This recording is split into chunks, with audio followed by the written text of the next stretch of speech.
Jonas, capítulo de número 1. Quem achou, diga amém. Amém. Jonas 1:1 diz assim a palavra do Senhor. E veio a palavra do Senhor a Jonas, filho de Amitai, dizendo: levanta-te, vai à grande cidade de Nínive e clama contra ela, porque a sua malícia subiu até mim. E Jonas se levantou para fugir de diante da face do Senhor para Tarsis. E descendo a Jope, achou um navio que ia para Tarsis. Pagou, pois, a sua passagem, e descendo para dentro dele, para ir com eles para Tarsis, de diante da face do Senhor. Mas o Senhor mandou no mar um grande vento, e fez-se no mar uma grande tempestade, e o navio estava para quebrar-se. Então temeram os marinheiros e clamava cada um ao seu Deus, e lançavam no mar as suas fazendas que estavam no navio, para aliviarem do seu peso. Jonas, porém, desceu aos lugares do porão, e se deitou e dormia um profundo sono. E o mestre do navio chegou-se a ele e disse-lhe: que tens, dormente? Levanta-te, invoca o teu Deus, talvez assim ele se lembre de nós, para que não pereçamos. E dizia cada um ao seu companheiro: vinde e lancemos sortes, para que saibamos por que causa nos sobreveio este mal.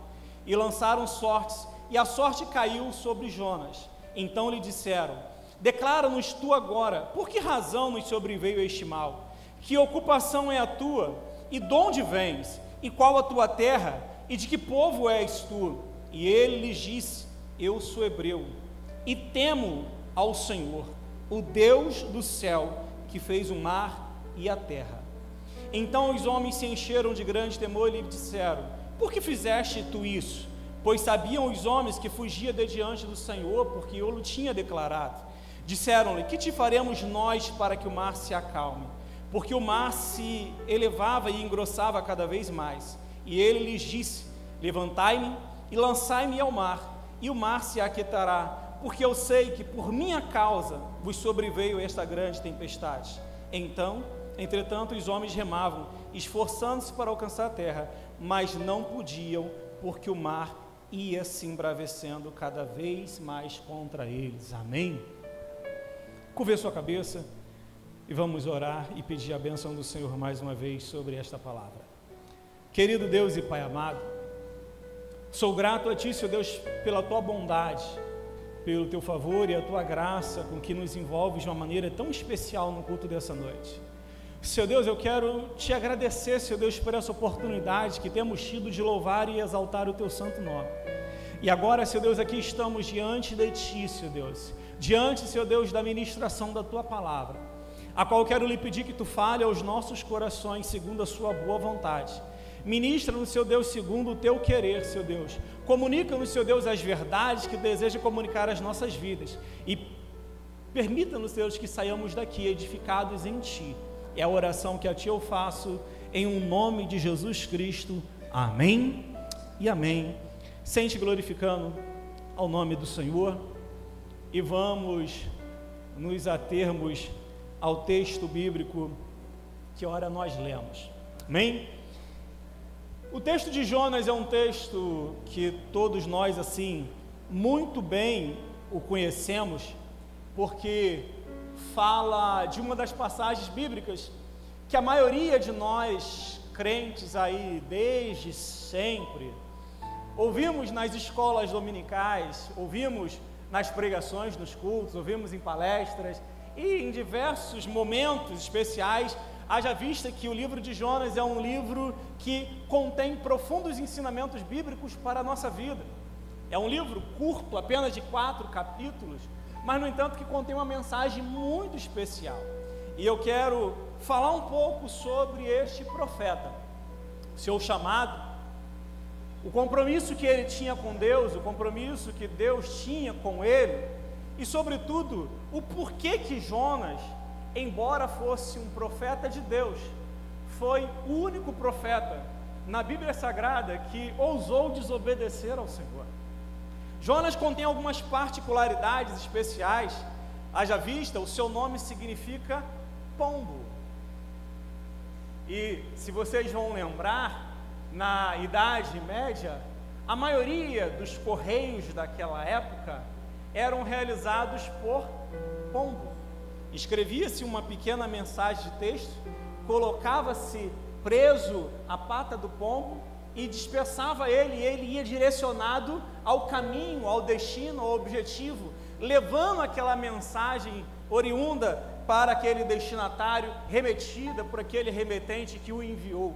Mas, no entanto, Jonas, embora o seu nome significa pombo, e embora ele carregasse uma mensagem cujo remetente era Deus, ele ousou extraviar-se do seu destino, desafiando a vontade de Deus, se rebelando contra ela.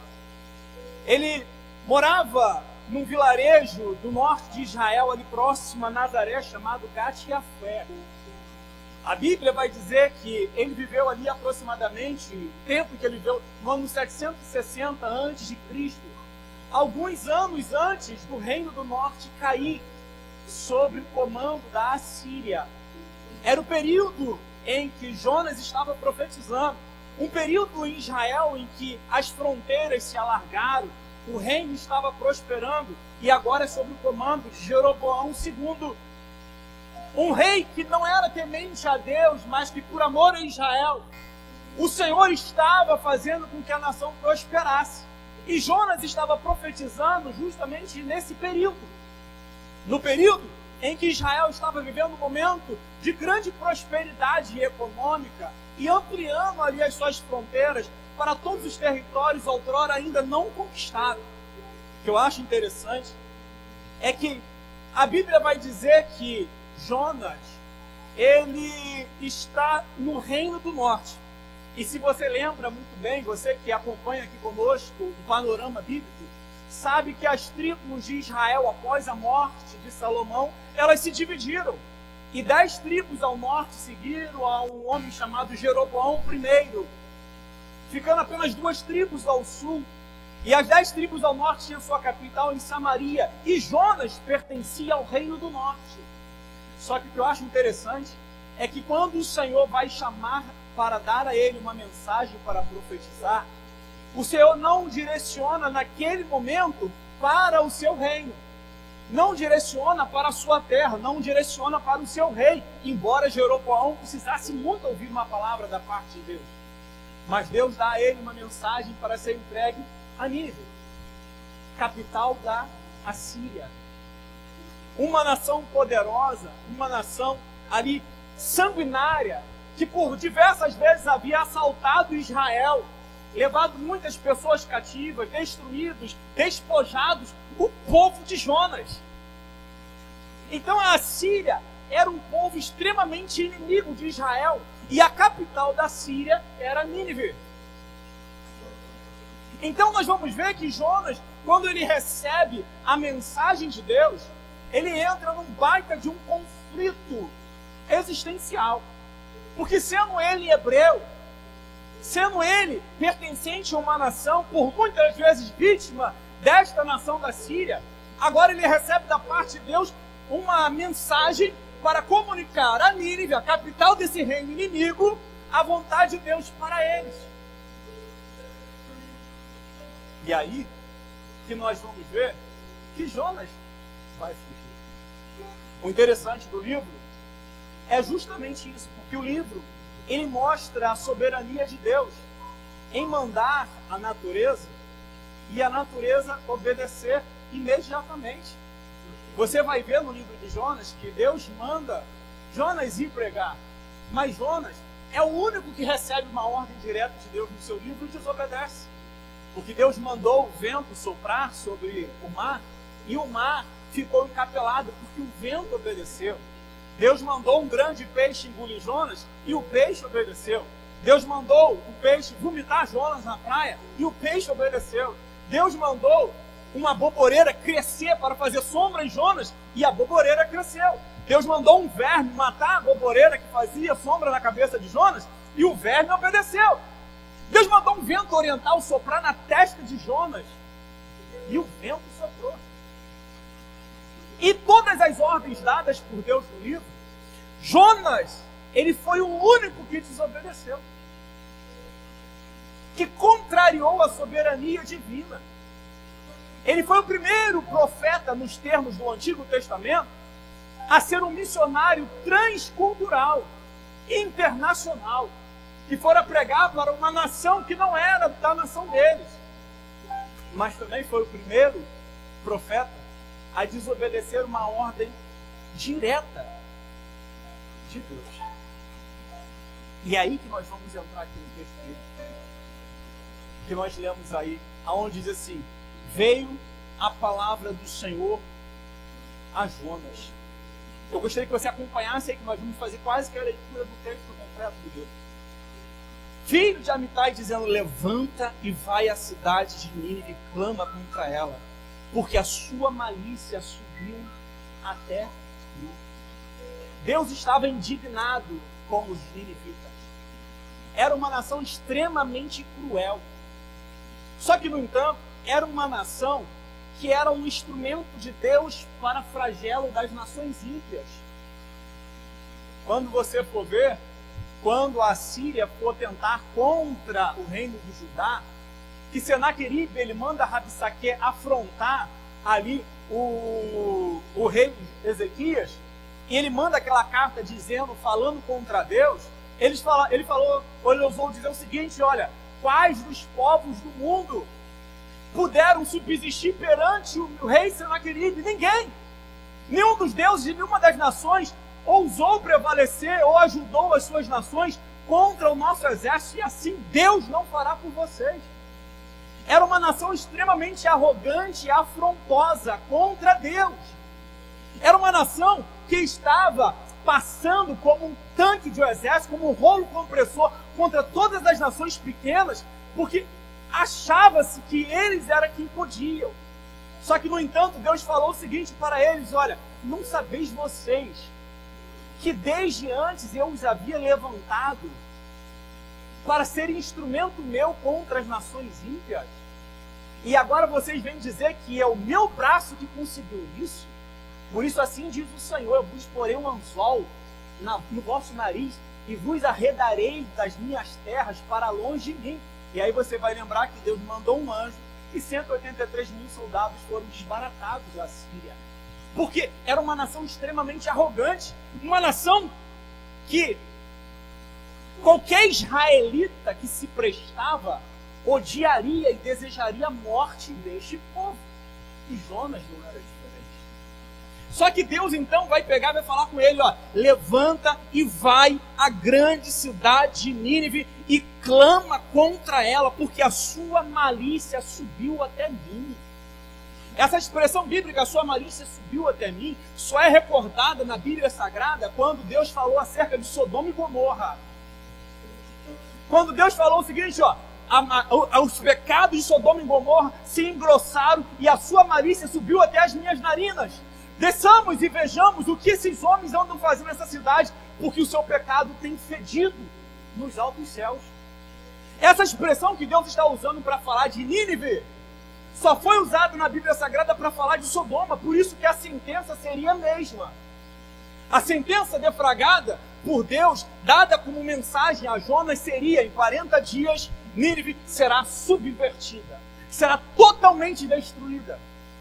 Eu não sei o que aconteceria com essa cidade se não fosse a mensagem de Jonas pregada. Mas, no entanto, Deus estava tão irritado contra ela, quanto como estava irritado quando ele desceu e destruiu por completamente a cidade de Sodoma e Gomorra. E aí então Deus vai falar para Jonas: Jonas, levanta-se e clama contra essa grande cidade, porque a sua malícia subiu até mim. Mas aí a Bíblia diz assim: e Jonas se levantou, mas para fugir de diante do Senhor, versículo 3, para Tarsis.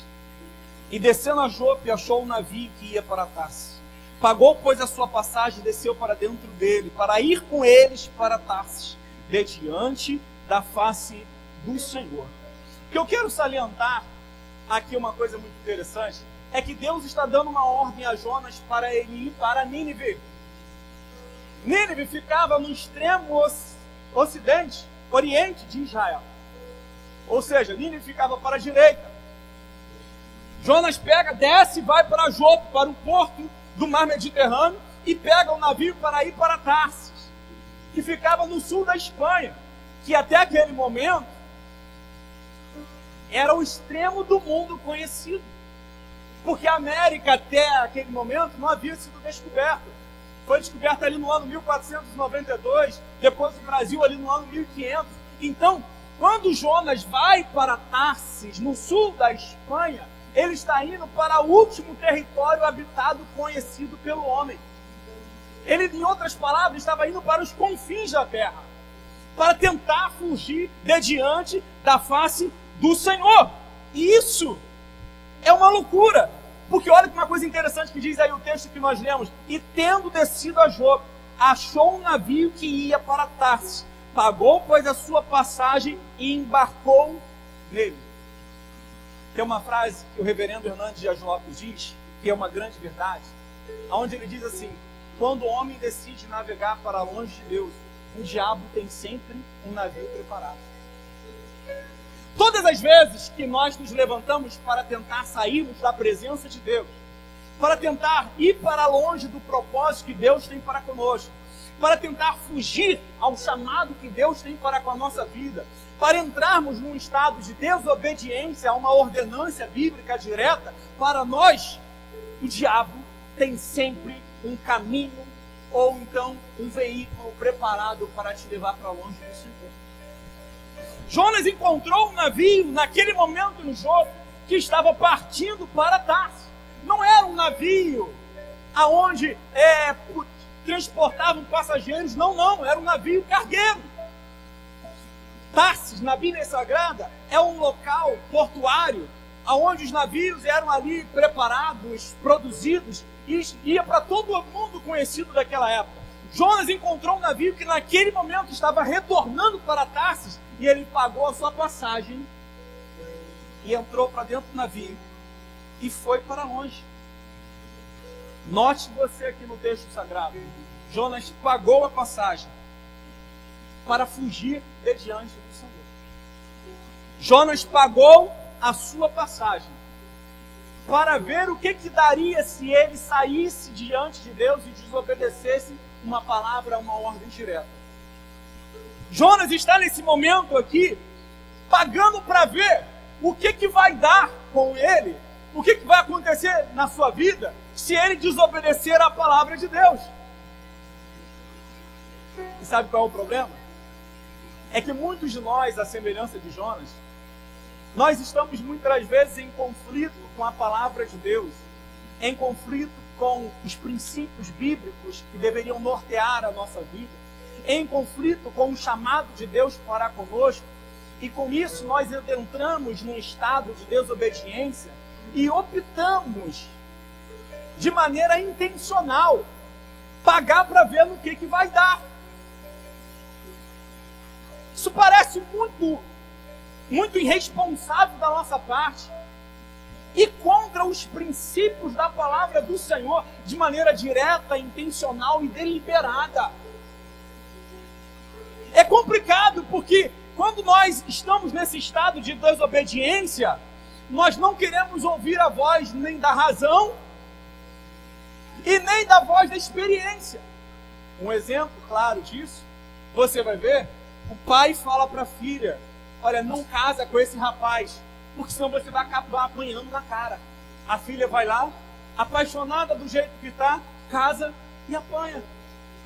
A mãe fala para o filho que ama: olha, não fica com essa moça, não namora essa moça, essa moça não é para você, não vai dar certo, você vai passar por muitas privações e provações por causa desse relacionamento.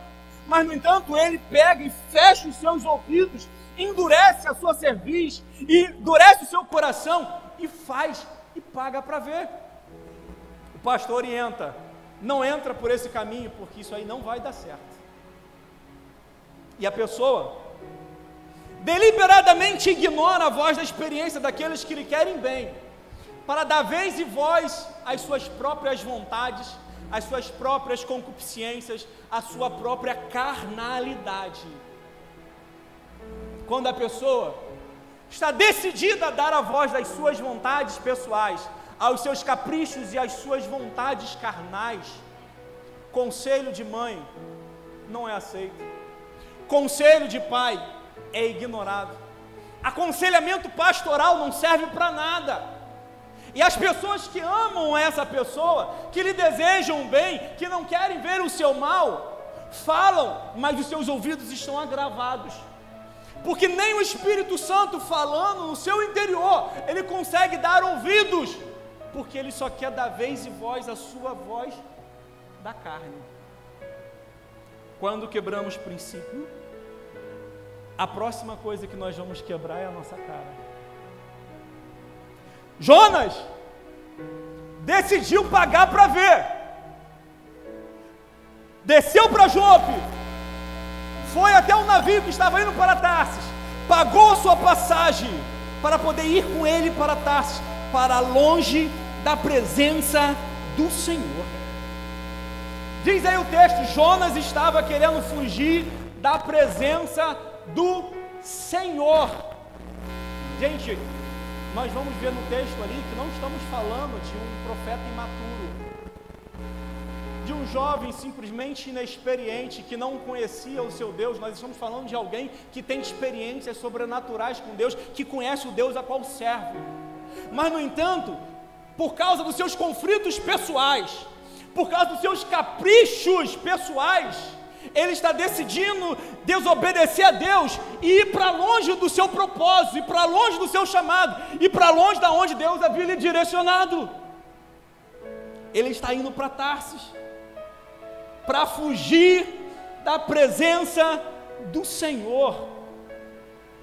Gente, qual é o louco que pode pensar que pode fugir da presença de Deus? Você pode até não sentir a presença de Deus pelo caminho que você tomou, mas isso não significa que Deus não está presente. Você pode até não sentir a presença de Deus por causa do seu comportamento, por causa da sua vida, por causa da maneira como você tem se relacionado com Ele, pela maneira como você tem se comportado. Você pode até não sentir a presença de Deus, mas isso não significa que Deus não esteja presente em todo e qualquer lugar, em todo e qualquer instante.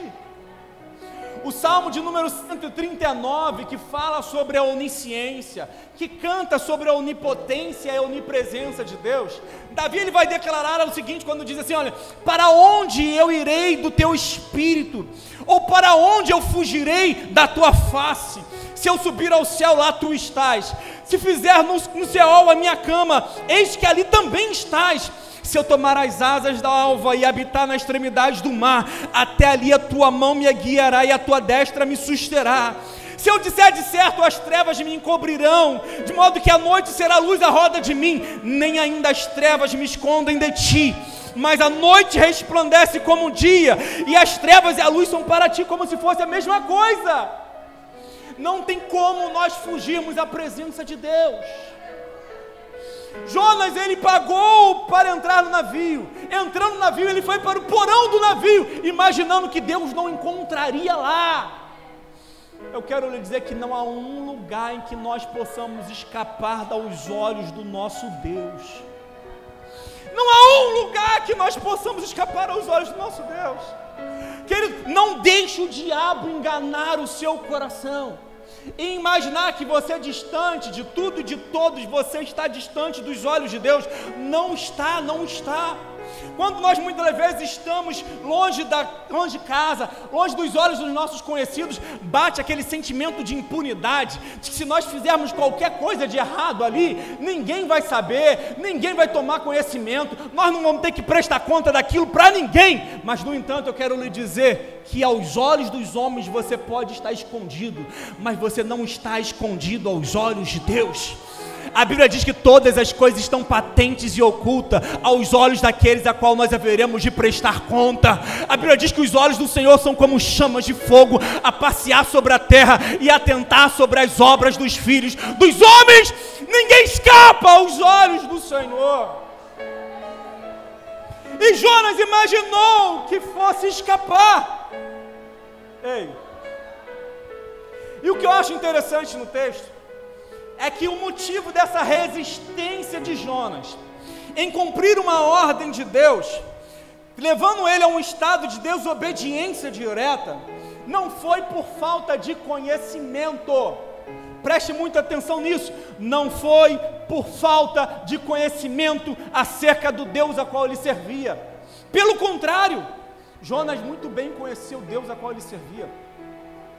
Algumas pessoas talvez possam até pecar por ignorância, porque elas não conhecem a vontade de Deus, não conhecem a palavra de Deus, não conhecem os princípios bíblicos para nortear a sua vida, para orientá-las acerca do seu comportamento, acerca da sua vida familiar, acerca dos seus relacionamentos, e por isso elas vivem de maneira alheia àquilo que Deus gostaria e tem prazer na vida delas, e por isso elas sofrem tanto, porque a sua ignorância acerca das leis não o torna indesculpável diante do pecado.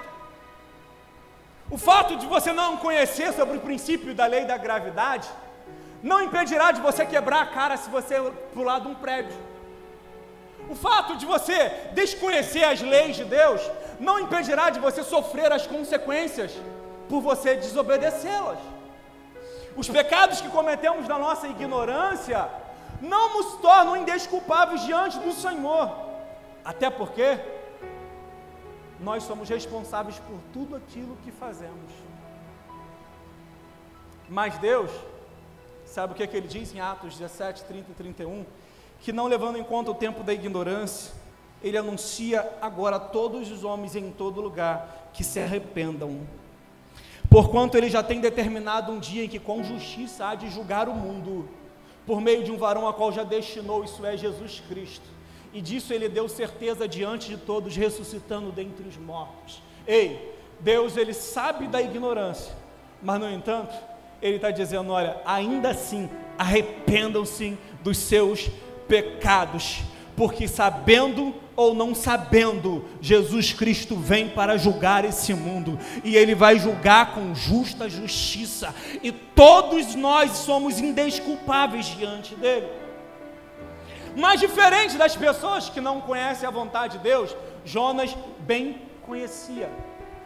No segundo livro dos Reis, no capítulo 14, versículo 25, fala sobre a profecia de Jonas, e fala que Jonas, ele era dessa aldeia que nós comentamos, mas fala algo muito interessante acerca dele. Jonas, filho de Amitai, o profeta. Jonas, filho de Amitai, o profeta. Ali está falando que Amitai, pai de Jonas, era profeta. Jonas, ele cresceu num ambiente acostumado a ouvir a voz de Deus. Jonas, ele cresceu numa casa aonde ele estava acostumado à manifestação da palavra do Senhor, através do seu pai. Jonas, ele conhecia um ambiente profético e sobrenatural. Ele conhecia a voz e a vontade do seu Deus, e conhecia o poder desse Deus. Foi aquilo que eu falei, Jonas foi o único profeta na Bíblia que ousou de maneira deliberada e consciente desobedecer uma ordem direta de Deus, e isso de maneira deliberada e consciente, porque ele conhecia o Deus a qual ele servia. Ele sabia que se ele fosse para Tarsis, Deus o encontraria lá, mas muitas vezes a cegueira do nosso coração faz com que nós venhamos, mesmo sabendo das consequências dos nossos atos, pagar para ver no que vai dar. Jonas, ele conhecia o Senhor, tanto é que você leu aí, no versículo de número 9, quando o capitão chegou para ele e perguntou, quem é você? Da onde és tu? A que terra você pertence? Qual é a tua ocupação? Ele responde, eu sou hebreu, e temo ao Senhor, o Deus do céu, que fez o mar e também a terra seca.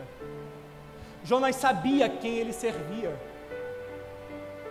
e ele falou, eu temo a Deus, eu temo a Deus. Mas aí que está, que temor é esse que não te leva à reverência? Que temor é esse que não te conduz à obediência? Que temor é esse que ainda te permite pagar para ver o que vai dar numa ordem direta de Deus? Que temor é esse que você, sabendo que não podendo fugir de Deus, você ousa fugir do Senhor? Que temor é esse que Jonas disse que tem?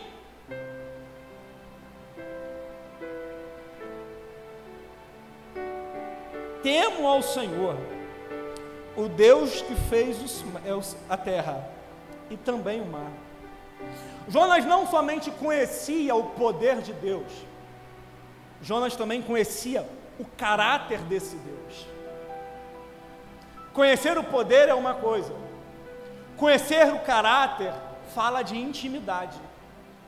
Intimidade relacional, saber o que Deus pensa, saber como Deus sente, saber como Deus age. Conhecer o caráter de Deus revela que Jonas, ele conhecia intimamente o Senhor. Tanto é que no capítulo 4, versículo 2, já chegando lá no final do livro, Jonas ele vai falar o seguinte: olha, não foi isso que eu disse para o Senhor. No capítulo 1 não mostra essa conversa, mas quando Deus falou para Jonas: vai à grande cidade de Nínive e clama contra ela, porque o seu pecado tem chegado até mim, Jonas ele fala no capítulo 4, versículo 2, assim para Deus em oração: não foi isso que eu te disse lá atrás, ainda quando eu estava na minha terra, quando o Senhor me mandou vir pregar para Nínive, não foi isso que eu te disse, estando ainda na minha terra? Por isso me preveni, e fugindo para Tarsis, pois sabia que tu és Deus piedoso, misericordioso, longânimo, grande em benignidade, e que te arrependes do mal. Essa conversa ele não escreveu no capítulo 1, mas ele vai narrar lá no capítulo 4, versículo 2, que ele falou para Deus. Ele falou para Deus: Deus, eu não vou pregar em Nínive, porque eu sei que se eu for pregar lá, o Senhor é bom, o Senhor é longânimo, o Senhor perdoa o culpado quando ele se arrepende, o Senhor se arrepende do mal que havia falado, e eu não quero que essa nação ímpia, que fez tanto mal para Israel, sobreviva. O propósito de Jonas em fugir de diante do chamado de Deus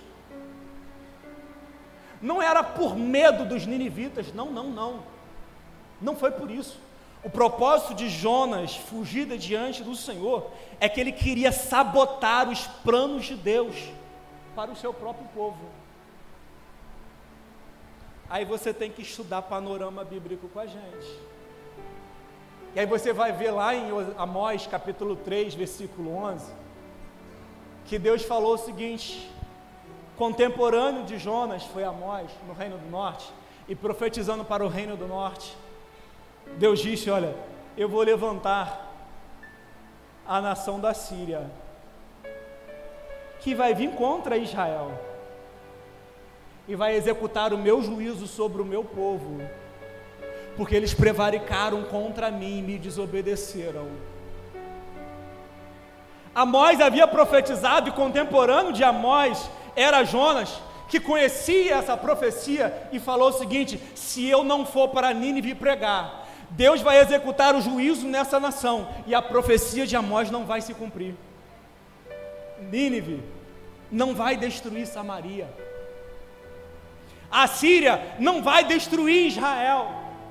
Foi por isso que Jonas falou para Deus: olha, eu conheço o Senhor, eu sei que o Senhor perdoa o culpado, e por causa disso, eu me preveni, porque eu não queria que eles se arrependessem, eu não queria que o Senhor os perdoasse, eu não queria que eles fossem salvos, eu queria que eles fossem destruídos, e por causa disso eu me preveni e fui para Tarsis.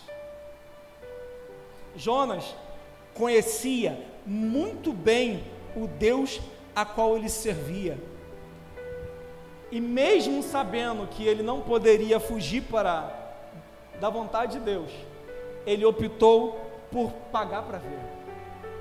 Só que aqui tem um mistério muito especial, aonde Jonas vai aprender da maneira mais amarga possível e a duras perdas um princípio muito importante: escolhidos não têm escolha. Escolhidos não têm escolha. Escolhidos não têm escolha. Não adianta você achar que você pode servir a Deus e querer fazer a sua vontade. Não é assim que funciona. Porque quando nós recebemos o Senhor Jesus como o Senhor da nossa vida, a condição dele para nós é de Senhor. Logo, a nossa condição para com ele é de servo. E o servo não tem vontade. Servo não tem vontade própria. Servo faz aquilo que o seu Senhor manda. Servo, o Senhor fala e ele obedece. Escolhidos não têm escolhas. E Jonas vai amargar duras perdas por causa de querer fazer prevalecer a sua vontade contra a vontade de Deus. Jonas vai amargar duras perdas por querer sabotar um projeto soberano de Deus para a sua própria nação. O versículo 4, versículo 5, daí que nós lemos, vai dizer o seguinte, que Jonas, ele após entrar no navio, o navio sair, entrar mar adentro, a Bíblia diz que o Senhor lançou sobre o mar um forte vento, e fez-se no mar uma grande tempestade, e o navio estava pronto de despedaçar-se. Então os marinheiros, cheios de medo, clamavam cada um ao seu Deus e lançavam ao mar as suas cargas, e estava o navio para aliviar o peso dela, e Jonas, porém, havia descido para o porão e se deitado e dormia profundamente. Jonas, ele está vendo um caos instaurado, e sabe o que ele vai fazer? Eu vou dormir. Não estou nem aí. Valeu, Maranhão. O grande problema, sabe qual é, Rafael? É de nós nos tornarmos indiferentes à necessidade do reino de Deus aqui na terra. Hoje nós tivemos uma palestra aqui muito interessante sobre infância protegida. E é difícil você ouvir uma palestra como essa, e não se sentir responsável por fazer alguma coisa. Não se sentir responsável por tomar alguma atitude. E com isso, como Jonas, assim nós estamos dormindo um sono de uma indiferença espiritual, dormindo um sono da indolência, vivendo uma vida espiritualmente mórbida, insípida, insócia, sem propósito, por estarmos fugindo ao chamado que Deus tem para conosco. As pessoas estão às nossas voltas desesperadas, fruto de um caos espiritual instaurado no mundo, onde as pessoas têm vivido todo tipo de desordem familiar. Ei, quantas questões conjugais, fruto de falta de amor de Deus no meio dos casais. Quantas enfermidades se multiplicando pelo mundo, enfermidades de ordens emocionais, enfermidades de ordens físicas, enfermidades de ordens amartiológicas, ou seja, enfermidades causadas por pecado instaurado no mundo. Estamos vivendo no meio de uma sociedade desequilibrada emocionalmente por falta de Deus, e nós não estamos fazendo nada. Temos visto dia após dia os valores da família sendo sulapados pelas leis que são criadas aí no Congresso, leis que visam aprovar o aborto, que visam aprovar o casamento homoafetivo, que visam aprovar a pedofilia a partir de uma idade mínima, visam aprovar diversas questões como a legalização da droga, a generalização da corrupção, a pedofilia e toda sorte de mal. E nós, como igreja, o que estamos fazendo para mudar este quadro? Criticamos Jonas, mas quantos de nós não estamos como Jonas, fugindo ao chamado de Deus para as nossas vidas? Criticamos Jonas, mas quantos de nós não estão dormindo, deitado em berço esplêndido, ao som do mar e à luz do céu profundo, como se o que estivesse acontecendo no mundo não fosse minha, não fosse sua responsabilidade? Quantos de nós não estamos como Jonas, dormindo o sono da indiferença, E sabe o que está acontecendo? Volte os seus olhos aí ao versículo de número 6 para você acompanhar o texto.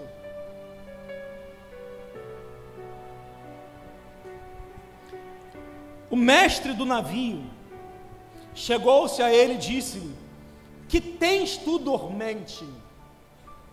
Levanta, invoca o teu Deus, talvez assim Deus se lembre de nós, para que não pereçamos. Olha só que coisa interessante. O clamor do capitão do navio é o reflexo do clamor desse mundo que precisa de Deus e que conta conosco para fazer a diferença enquanto nós estamos dormindo. Enquanto nós nos calamos, as pessoas que sofrem com a nossa indiferença estão clamando: acorda! Que tens tu dormente? Faz alguma coisa, clame ao seu Deus, ore por nós. O mundo está clamando por uma igreja viva e ativa. O mundo está clamando por servos de Deus que não fujam à sua responsabilidade, que não abdicam do seu dever de cumprir o ID do Senhor Jesus Cristo, anunciar o Evangelho a todas as nações. O clamor desse capitão é reflexo do clamor desse mundo que precisa de Deus, enquanto nós não estamos fazendo absolutamente nada.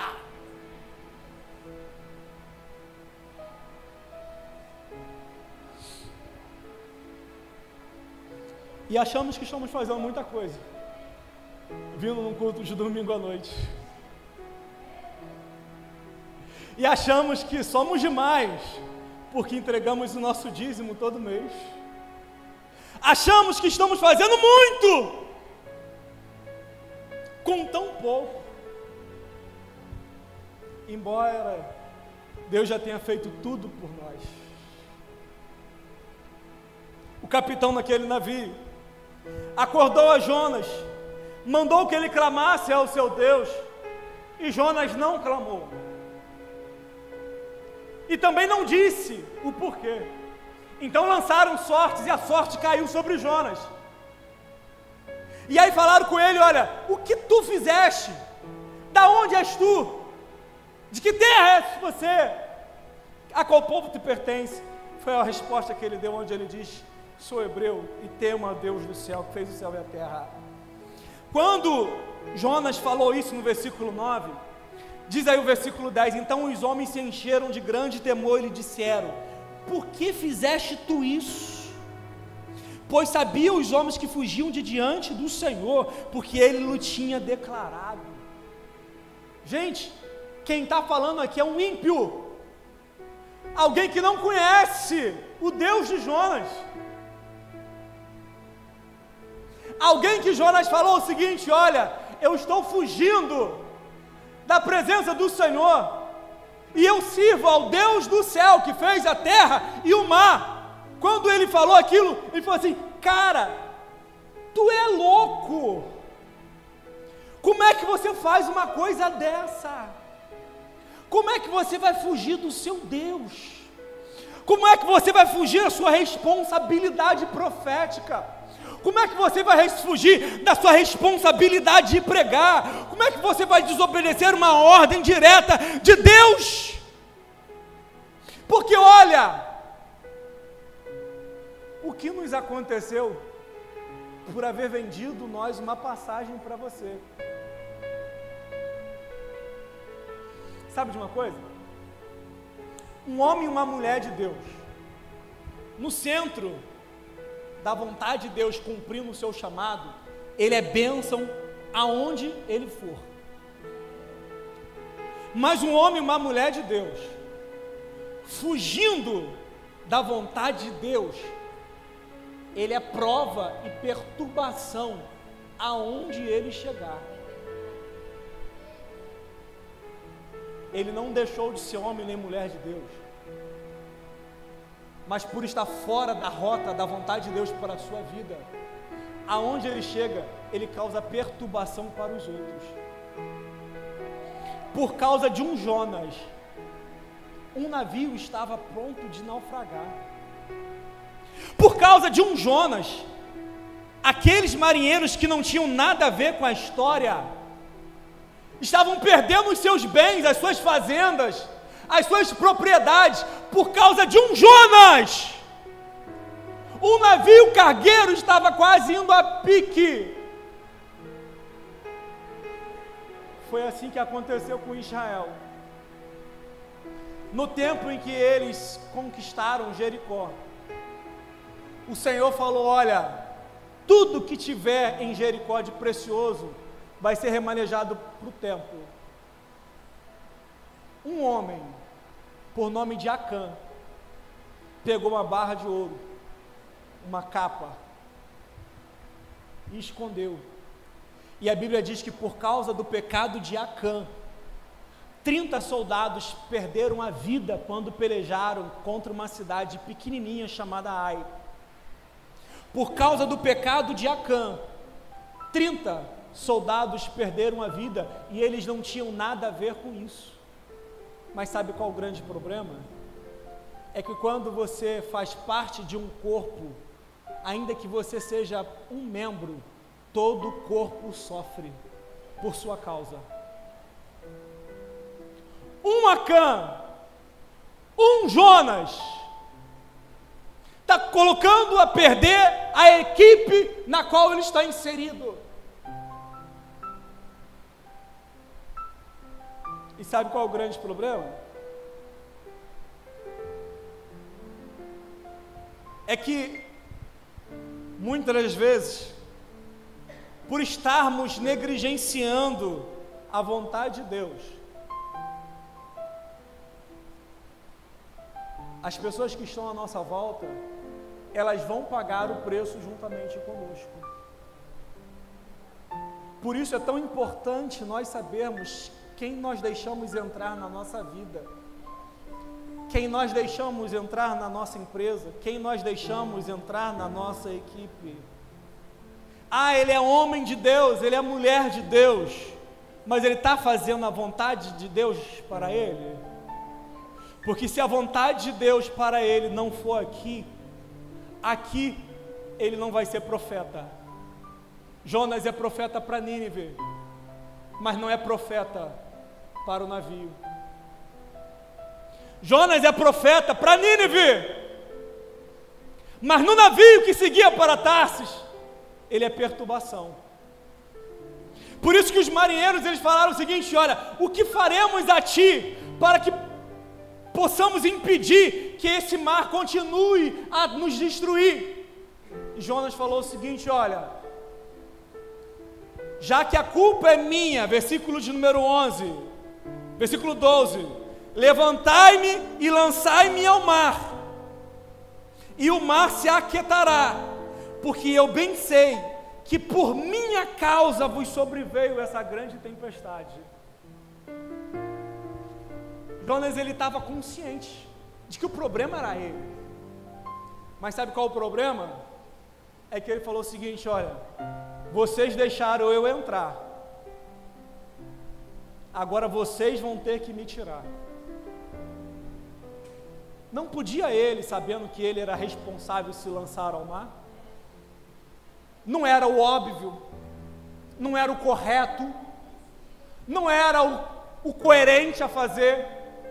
Já que o problema sou eu, e por minha causa, pela minha presença aqui no meio de vocês, o mar está desse jeito, eu vou me sacrificar, eu vou me lançar ao mar. Jonas não. Jonas, ele se posicionou da seguinte maneira: vocês deixaram eu entrar, vocês que vão ter que me empurrar para fora, que aí quando vocês me lançarem para fora, aí sim o mar se aquietará.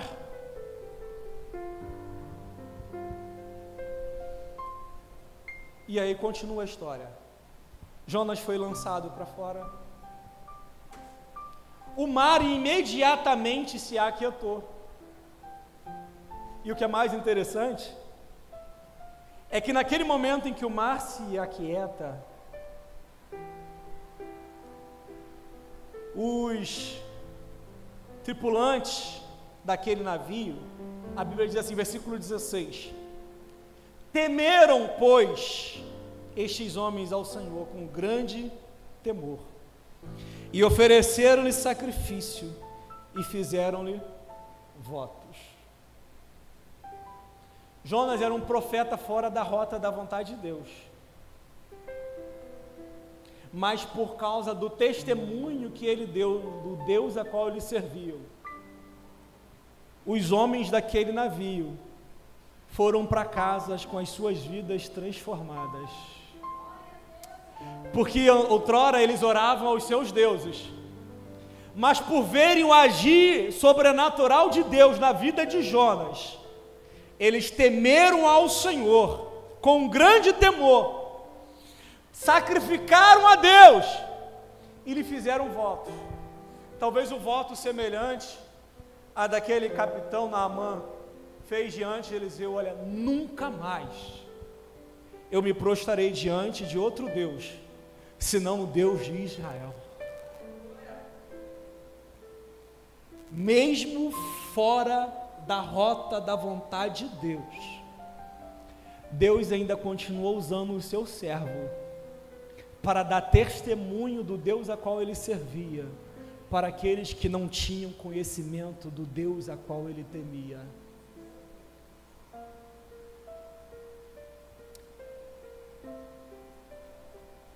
Sabe, talvez você não precise vir à frente,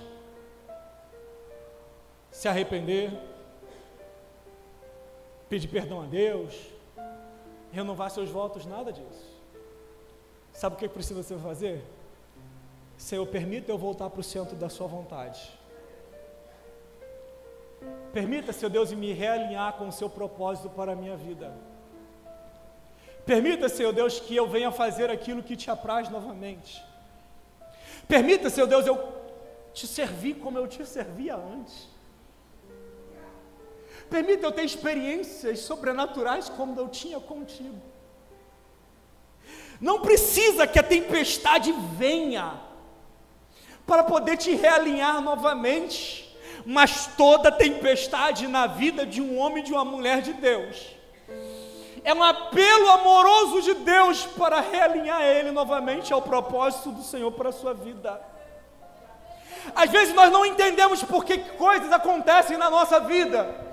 Ficamos olhando e não imaginamos o porquê dos nossos fracassos, o porquê das nossas derrotas, o porquê que as coisas não acontecem como gostaríamos de acontecer.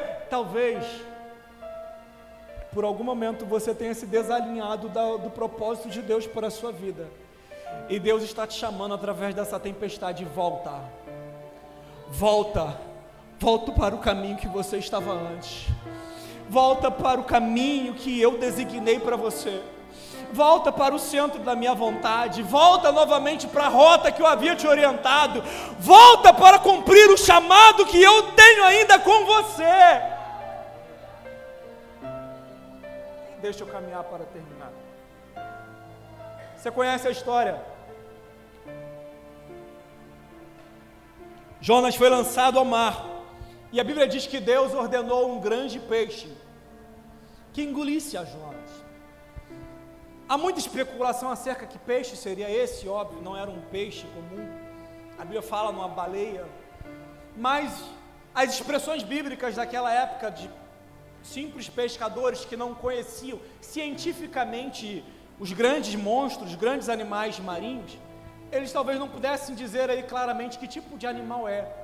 Alguns pressupõem ser uma cachalote, uma baleia cachalote, outros um tubarão-baleia, outros uma jubarte, não importa, porque são animais grandes, marinhos, que têm aí mais de 20 metros de comprimento, que tem um estômago grande ao ponto de comportar uma pessoa ali dentro. E olha, vou te dizer, isso não é história da carochinha, porque Jonas não foi o único engolido por uma baleia e sobreviveu. Tem uma história que em 1891, James Bart, ele foi engolido por uma baleia cachalote, e ficou 15 horas na barriga desse animal, até que os seus companheiros do baleeiro, que estavam caçando baleias, conseguiram encontrar essa baleia, mataram ela, e quando abriram a barriga dela, encontrou esse jovem, que na época tinha 21 anos de idade, dentro do estômago dessa baleia, inconsciente, mas vivo. Mas isso foi algo natural. Aqui nós estamos falando de algo sobrenatural. Porque a Bíblia diz que uma baleia engoliu Jonas, mas pela fé, se a Bíblia dissesse que uma sardinha tivesse engolido, não teria problema nenhum eu acreditar, porque eu creio no Deus que pode fazer todas as coisas. Eu creio no Deus que pode fazer todas as coisas. Porque o maior milagre aqui não foi somente engolir é fácil, o maior milagre foi ele ter sobrevivido 3 dias e 3 noites no ventre deste grande animal marinho, e não ter sofrido a decomposição, não ter sofrido ali o processo orgânico degenerativo dos alimentos que esses animais sentem, porque isso nós estamos falando de milagre, e milagre não se explica, milagre se crê e se vive. Deus preparou esse animal, que engoliu Jonas, e na verdade, engoliu para que ele não viesse a morrer, porque jogado em alto mar, ele com certeza morreria afogado. Então, na verdade, esse foi um submarino especial de Deus, usado para levar Jonas novamente para a terra. Só que no ventre deste grande animal, Jonas vai orar ao Senhor. E aí ele vai se tocar da grande besteira que ele fez, de ter querido fugir da presença do Senhor. O versículo número 1 do capítulo 2, diz assim: e orou Jonas ao Senhor, seu Deus, das entranhas do peixe, e disse: na minha angústia clamei ao Senhor, e ele me respondeu. Do ventre do inferno gritei, e tu ouvistes a minha voz. Se você for ler o capítulo 2, Jonas fala assim, das profundezas do mais profundo abismo, aonde as ondas submergiram o meu mais profundo do inferno, eu desci, mas lá no mais profundo do abismo, eu alcei a minha voz aos altos céus, e Deus ouviu a minha oração. Não importa o lugar mais longe aonde o ser humano possa ir, ou o abismo mais profundo em que ele possa se encontrar, não há um lugar em todo o cosmos criado por Deus, que Deus não ouça a oração de um homem que se arrepende dos seus pecados. Deus ouviu a oração de Jonas, porque Deus ouve a nossa oração, até debaixo d'água. E a Bíblia diz que Deus ordenou ao peixe que vomitasse Jonas na praia.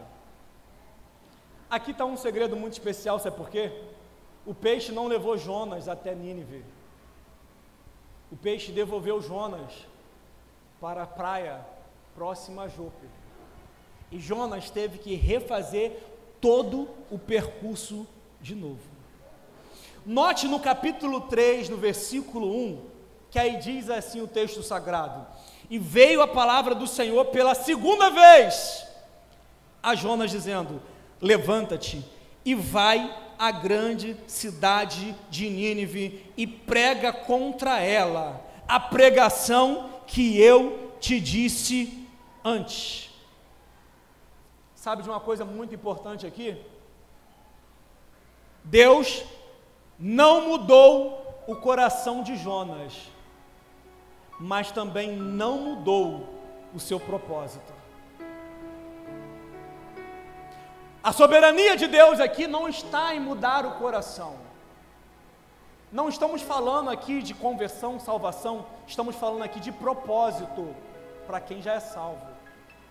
Deus não mudou o coração de Jonas, mas também não mudou o seu propósito e nem a sua mensagem. Deus não mudou o coração de Jonas, mas não mudou o seu propósito e também não mudou a mensagem. Jonas, vai a Nínive e prega contra ela a mensagem que eu já havia te dito. E aí agora eu caminho para encerrar. Nínive era uma grande cidade que cerca de 3 dias para atravessar. Sabe, Jonas atravessou aquela cidade em um dia. Em um dia, diz aí o versículo 4. Caminho de um dia, Jonas atravessou aquela cidade e ele levou uma mensagem simples, direta e objetiva, dizendo assim: ainda 40 dias, Nínive será subvertida. Ainda 40 dias, Nínive será subvertida. Em outras palavras, em 40 dias, Nínive vai ser destruída. Note você que não havia um chamado ao arrependimento, não havia uma mensagem de autoajuda, não havia uma mensagem bem elaborada, com leitura do texto, explicação do texto, aplicação do texto em 3 tópicos, não havia apenas uma mensagem, uma sentença, gritada, correndo. Talvez aparecia um louco lá, correndo, gritando: ainda em 40 dias, Nínive será subvertida. Quem ouvia lá na ponta, talvez nem ouviu o final da mensagem. Porque Jonas passou correndo, gritando no meio da cidade, igual um louco. Mas, no entanto, Jonas, ele não pregou salvação. Ele pregou condenação. Jonas, ele não pregou uma mensagem com o propósito de levar os ninivitas ao arrependimento. Jonas, ele simplesmente entregou uma sentença divina para aquele povo, porque o seu objetivo não era convertê-los. O objetivo de Jonas era apenas um desencargo ministerial, fazer aquilo que Deus mandou, mas a contragosto, contra a sua vontade. A mensagem de Jonas era uma mensagem simples, sem nenhuma instrução de arrependimento, porque ele sabia que não podia desobedecer mais a Deus, porque ele havia pagado o preço duro por causa da sua desobediência. Mas, no entanto, ele cumpriu o que Deus mandou, mas, no entanto, com um coração duro e fechado para com aquele povo, porque a intenção dele não era a salvação deles, mas era a destruição. Sabe, é uma coisa que a gente tem que tomar muito cuidado no ministério. 1 Coríntios 9, 16, 17, Paulo, ele fala uma coisa muito interessante. Diz assim um texto sagrado, Paulo falando: porque se eu anuncio o Evangelho, não tenho do que me gloriar, porque a mim me foi imposta essa obrigação, e ai de mim, se eu não anunciar o Evangelho. Paulo conhecia a história de Jonas, e sabia que um escolhido não tem escolha. Alguém chamado como instrumento de Deus, ele só presta no centro da vontade de Deus, cumprindo o seu chamado. Por isso Paulo falou: quando eu prego o Evangelho, eu não tenho do que me gloriar, porque a mim me foi imposta essa obrigação, e ai de mim se eu não pregar o Evangelho.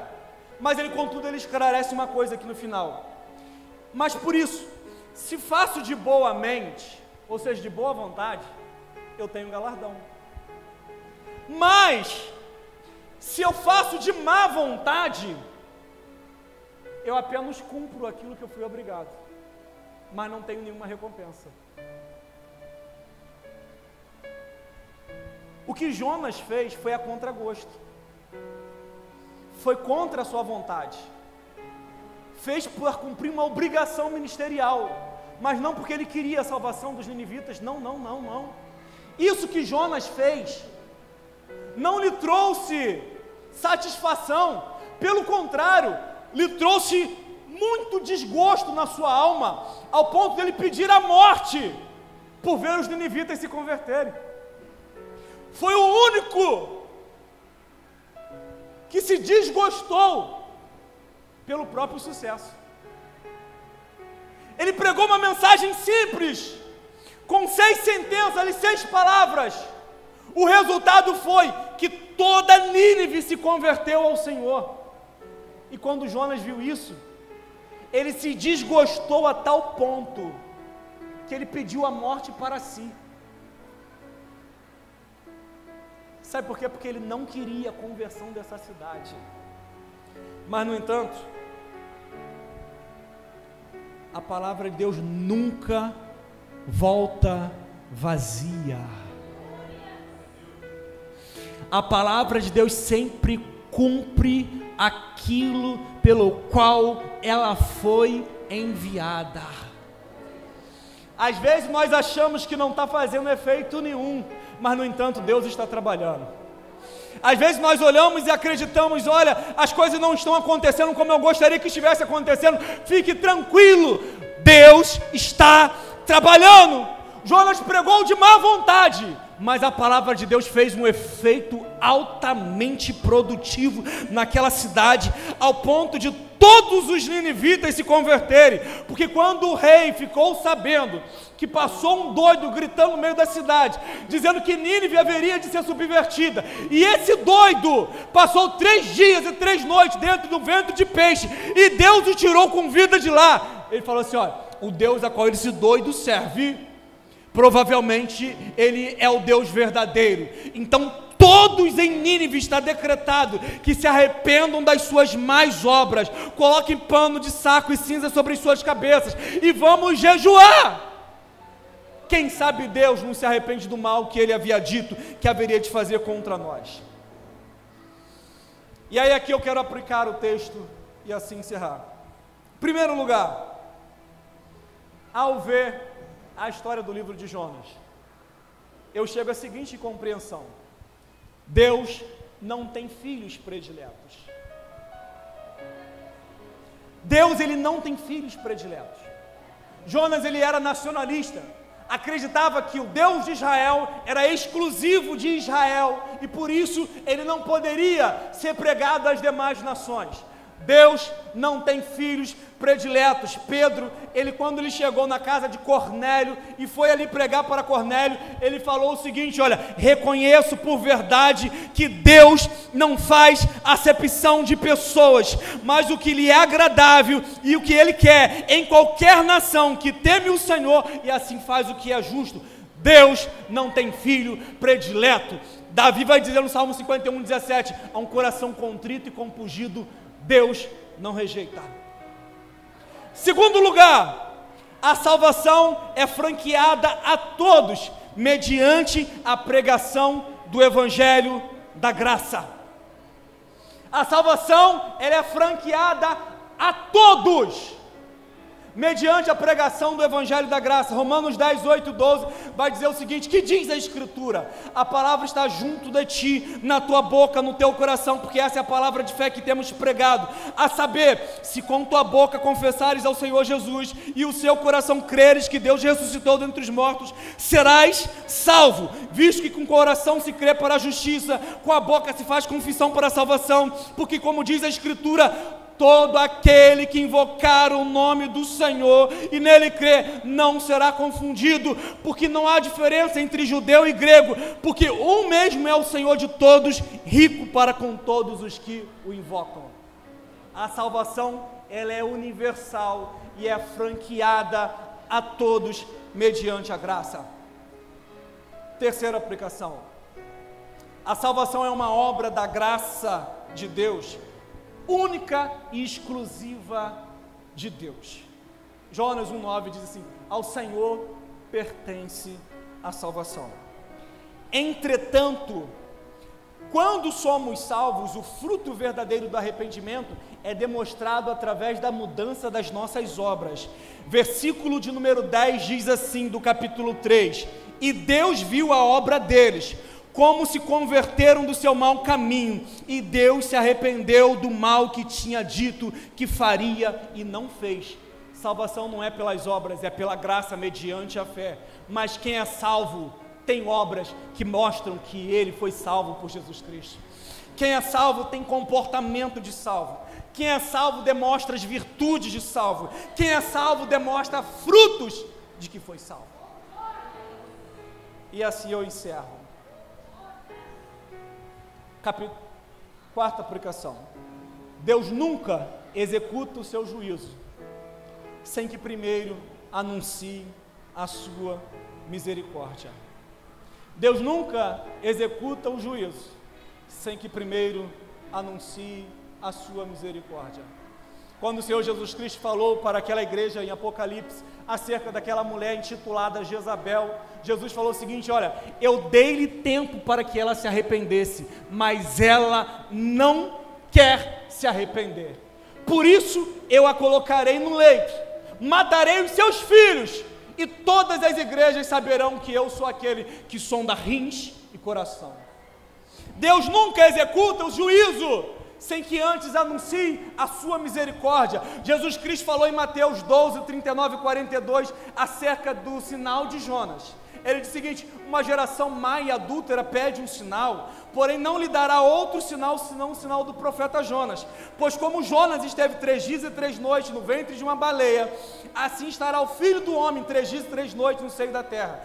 Os ninivitas ressurgirão no juízo contra essa geração e a condenarão, porque eles se arrependeram com a pregação de Jonas.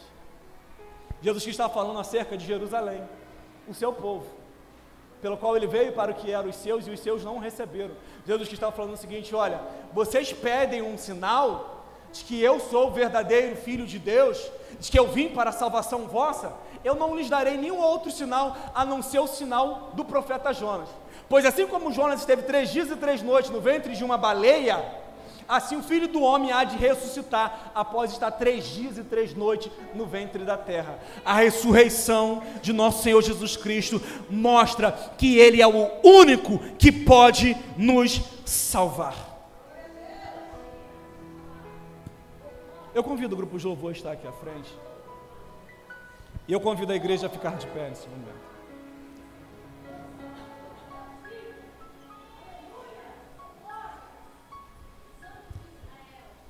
Nós vamos ver a partir do capítulo 4 a frustração de Jonas pelos ninivitas haver se arrependido.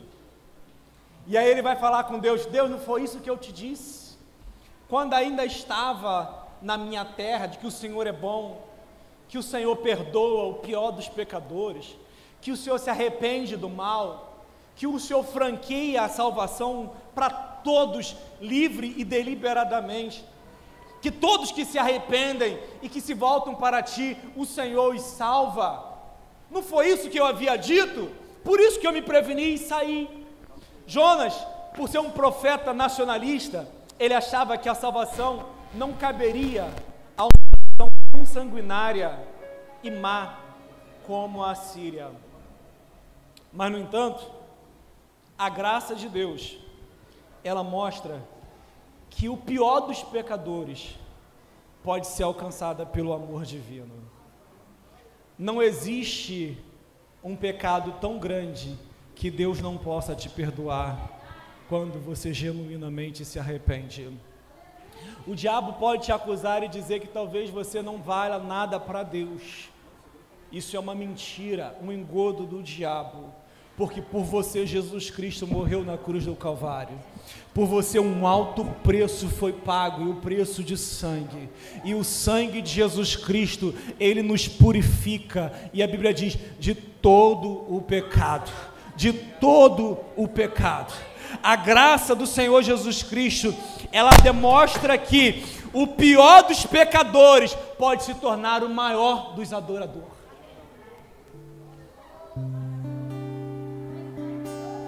A Bíblia vai dizer, aonde abundou o pecado, superabundou a graça de Deus. Amém? Eu convido o pastor Márcio a estar aqui à frente. O grupo de louvor vai estar adorando a Deus. Leve essa palavra para o seu coração e entenda, Deus, Ele te trouxe aqui porque Ele quer recalcular a sua rota, realinhar você para o centro da sua vontade novamente. E eu agradeço a Deus essa oportunidade.